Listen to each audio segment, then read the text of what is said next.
The objective of the Organic School Garden program are to promote the holistic development of students, to fully implement competence-based approach, and to promote awareness and competencies in environmental education.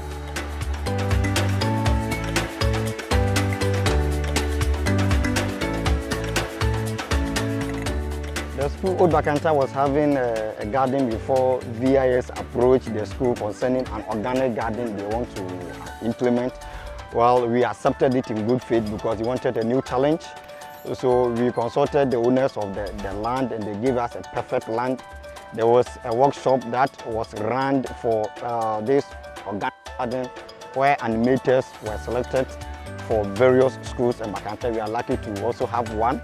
We went for a lot of workshops concerning this. Then we started preparing our land, and VIS supported us with the fencing and everything, including seed that was brought for planting. We planted it. Before the planting, the school have to sit down, factor a whole lot of things into the school garden, for which we did. We have to link it into our classroom, teaching and learning, what will be the benefit for the children, the school, and the community as a whole.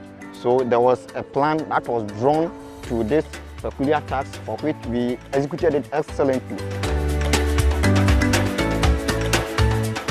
How are you going to design the school garden? So we have to look at a suitable location that will benefit the school garden. So in doing that, we look at the growing condition for either the plants or the animal. You know that plants, you have to look at the soil condition and all that. For the animal, what is the favorite site that when you put their cages or whatever, the animals will grow well or the plants will grow well. So we look at the growing condition. Two, you have to look at the accessibility and visibility of it.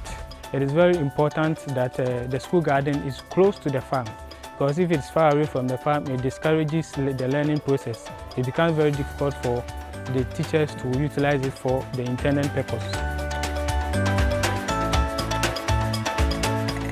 The main challenge was the distance from the garden to the school, and then also the availability of water at the site of the garden.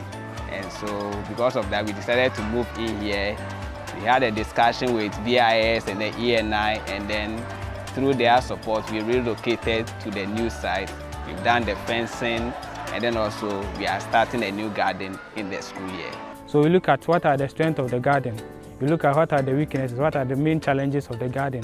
Also, we look at what are the opportunities within the garden that will help the children. Also, what are the main threats that will affect the garden process.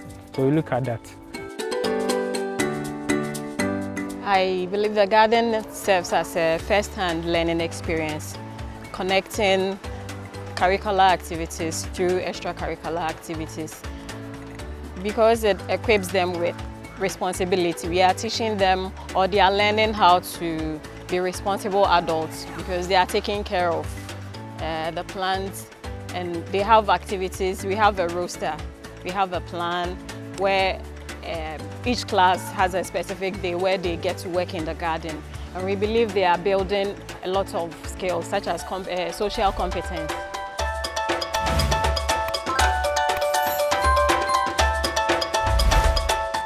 It has given us an impact because the children are learning from the school garden through their activities. They now have a little knowledge about farming, and I think it will support. And the teachers who are teaching science and related subjects like social studies, during that teaching, they will bring them there and see things themselves, and it's helping them. It's a first-hand experience.